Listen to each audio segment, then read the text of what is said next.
Welcome back everyone. इस video में discuss करेंगे प्रॉन कल्चर या फिर झींगा पालन के बारे में। प्रॉन कल्चर जो है क्रस्टेशियंस फिशरी के अंदर इंक्लूड होता है। क्रस्टेशियंस फिशरीज के अंदर प्रॉन्स, लोबस्टर्स एंड क्रैब्स इंक्लूड किए जाते हैं।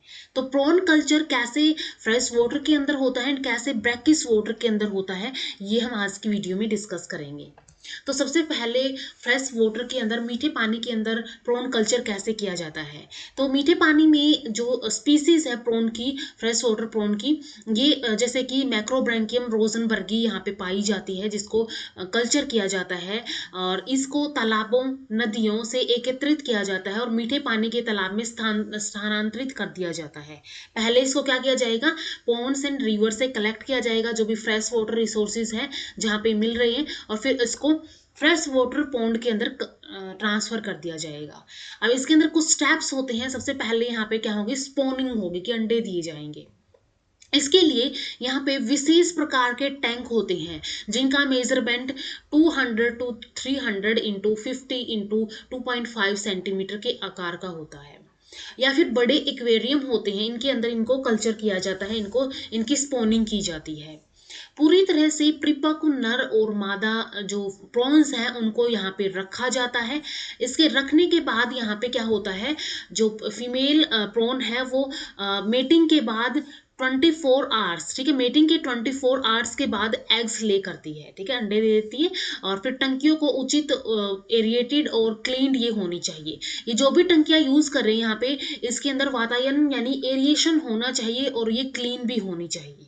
तो सबसे पहले स्पोनिंग हो गई कि यहाँ पे मेच्योर मेल एंड फीमेल को रखा गया एंड इनके बीच में मेटिंग हुई। मेटिंग के 24 आवर्स के बाद फीमेल ने एग लेगी। अब यहाँ पे क्या होगा, नेक्स्ट एग की हेचिंग होगी एंड डेवलपमेंट होगी।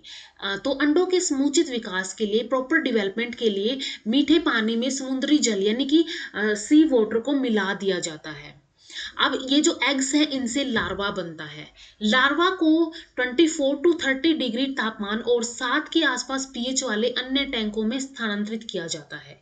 अब जो भी यहाँ पे एग्स थे, एग्स क्या हुए, हेच हुए लार्वा के अंदर एंड इन लार्वे को क्या कर दिया, अदर टैंक्स के अंदर ट्रांसफर कर दिया, ठीक है, अदर टैंक्स के अंदर इनको ट्रांसफर कर दिया। हेचिंग की 2 से 3 दिन बाद फीडिंग शुरू हो जाती है।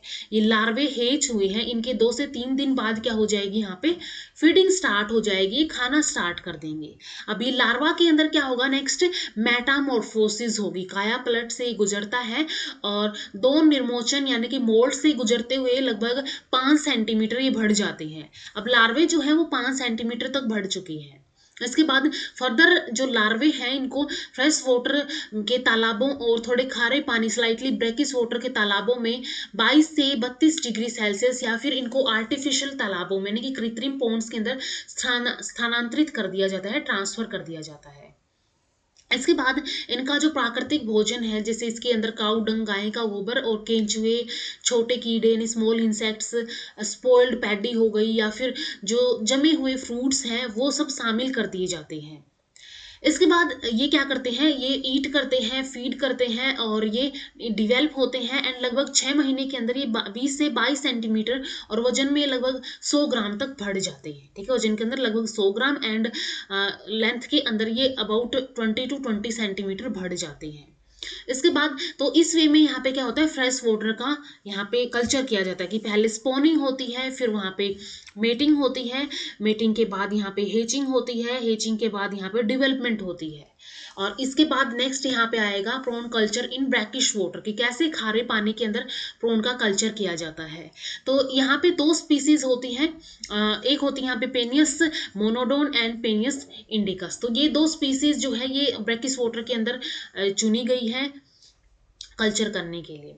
अब कल्चर के अंदर कुछ मेन स्टेप्स होते हैं। सबसे पहले तो कल्चर के स्थल का चयन, यानी कि जो जहाँ पे कल्चर करना है इनका, उसके लिए एक प्रॉपर साइट का सिलेक्शन करना है, फिर ब्रूड्स की कलेक्शन करनी है, फिर इनके बीच में मेटिंग एंड स्पॉनिंग होगी and then hatching and development होगी। तो स्टेप बाय स्टेप हम डिस्कस करेंगे यहाँ पे। तो सबसे पहले क्या होगा, selection of site of culture, culture के स्थल का चुनाव यहाँ पे किया जाएगा, चयन यहाँ पे किया जाएगा।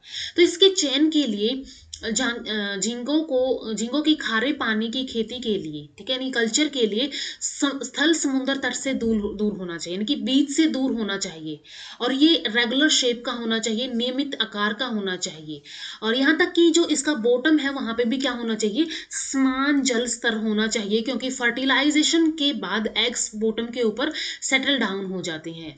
और इसलिए सबसे उपयुक्त स्थान जो है, सुटेबल लोकेशन, खारे पानी के जो मुहाने होते हैं, यानी कि जो इसेचुरीज होती है उसके पास जो ज्वारीय फ्लैट्स होते हैं, टाइडल फ्लैट्स, और जो मार्श लैंड्स होती हैं, वो जो है एक स्टेबल लोकेशन इनके लिए हो सकती है। इसके बाद नेक्स्ट यहाँ पे कलेक्शन की जाएगी ब्रूड्स की, ठीक है, ब्रूड्स की कलेक्शन की जाएगी।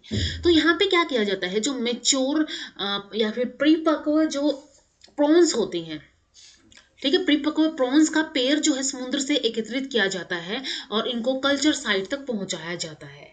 अब कल्चर साइट पे क्या होगा, इनको छोड़ दिया जाता है।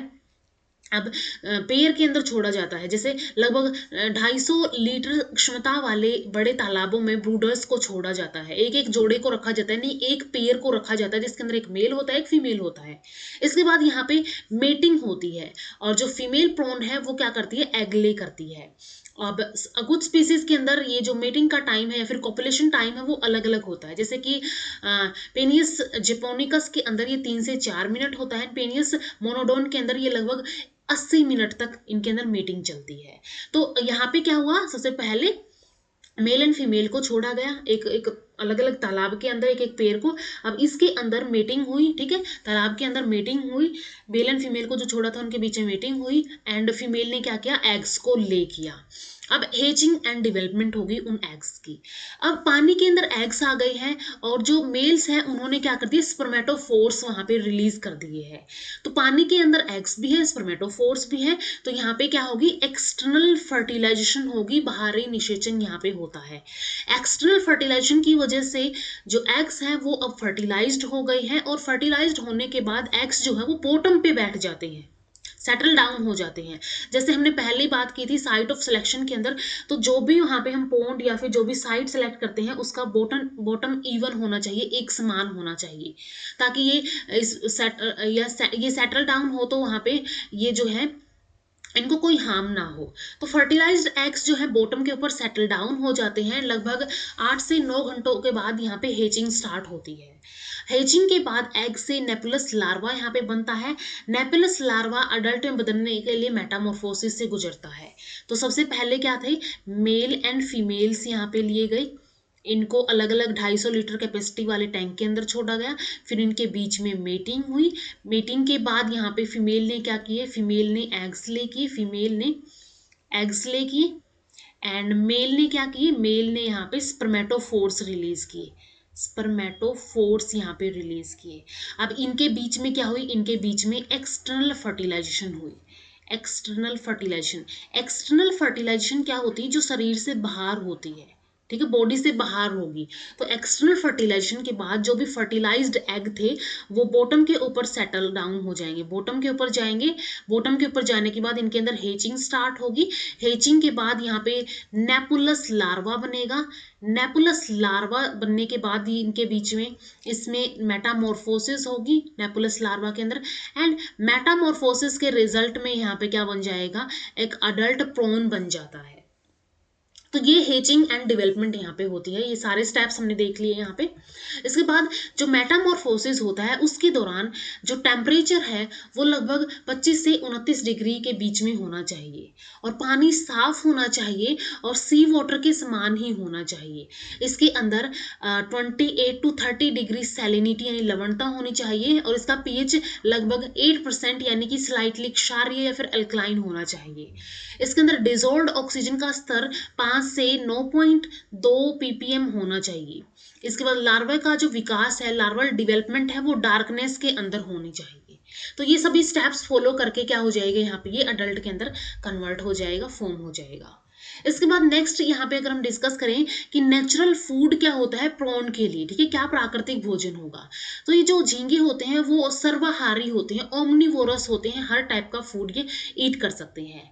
इसका प्राकृतिक भोजन प्रदान करने के लिए जल निकाय, जो भी वाटर बॉडीज है उसके अंदर कीड़े, इंसेक्ट्स और छोटी मछलियाँ, फलों के जो डैब्रिस हो गए और जो अनाज हो गए, इन सभी के अवशेष होने चाहिए, इन सभी को मिलाना चाहिए। और खाद्य प्रजातियों के समुचित विकास के लिए, उनकी प्रॉपर ग्रोथ के लिए यहाँ पे गाय का गोबर और जो लाइम हो गया उस पानी को भी मिला देना चाहिए, ठीक है। काउ डंग एंड लाइम को मिला देना चाहिए ताकि यहाँ पे क्या हो यहाँ पे प्रॉपर डेवलपमेंट हो सके इनके फूड की। उसके बाद खारे पानी में जो सीवीड्स हैं, कॉपीपोड्स हैं, डेकापोड्स हैं, मोलस्क है, हाइड्रोइड्स हैं, निमेटोड्स हैं, ये भी मिलाए जा सकते हैं। पेनियल स्पीसीज जो है ये विभिन्न प्रकार के खाद्य पदार्थ पसंद करते हैं, जैसे कि क्रस्टेशियंस हो गए, वनस्पति पदार्थ हो गए एंड अप्रद यानी डेट्राइटस हो गए। एंड जो मैक्रोब्रैंकियस स्पीसीज है ये स्मॉल इंसेक्ट्स, मोल्यूस्क, एल्गी, इसके अलावा समुद्री ब्रायोफाइट्स, समुद्री शैवाल, इन सभी को खाना पसंद करते हैं। तो अलग अलग स्पीसी जो है फ्रेश वाटर अलग टाइप के खाना पसंद करती है एंड ब्रैकिश वाटर अलग टाइप का खाना पसंद करती है। तो यहाँ पे हमने देख लिया कि कैसे fresh water and brackish water के अंदर डेवलपमेंट होती है, कल्चर किया जाता है प्रॉन्स का कौन कौन से स्टेप्स के अंदर एंड क्या इनका नेचुरल फूड होता है। इसके बाद नेक्स्ट यहाँ पे प्रॉन की हार्वेस्टिंग की जाती है। तो हार्वेस्टिंग के लिए जहाँ पे भी इनको कल्टीवेट किया था जिन भी साइड्स के ऊपर, वहां से इनको इकट्ठा किया जाता है, पकड़ा जाता है। और पकड़ने के लिए यहाँ पे गियर्स का यूज किया जाता है, जैसे कि cast net, drag net, trawl net और बैरियर नेट्स का यहाँ पे यूज किया जाता है। इसके अलावा जो समुद्र है उनसे जब झींगे पकड़े जाते हैं तो मसूला एंड मछुआ बोट्स का यूज किया जाता है। तो इनकी हार्वेस्टिंग कर ली जाती है एंड देन इनको मार्केट के अंदर सप्लाई कर दिया जाता है। तो इस वे में यहाँ पे प्रॉन कल्चर किया जाता है fresh water and brackish water के अंदर। नेक्स्ट वीडियो में डिस्कस करेंगे pearl fisheries and pearl culture के बारे में। तो मिलते हैं नेक्स्ट वीडियो में। वीडियो अगर हेल्पफुल लगी हो तो लाइक कीजिए, शेयर कीजिए अपने फ्रेंड्स के साथ एंड चैनल को सब्सक्राइब कर लीजिए। Thank you so much.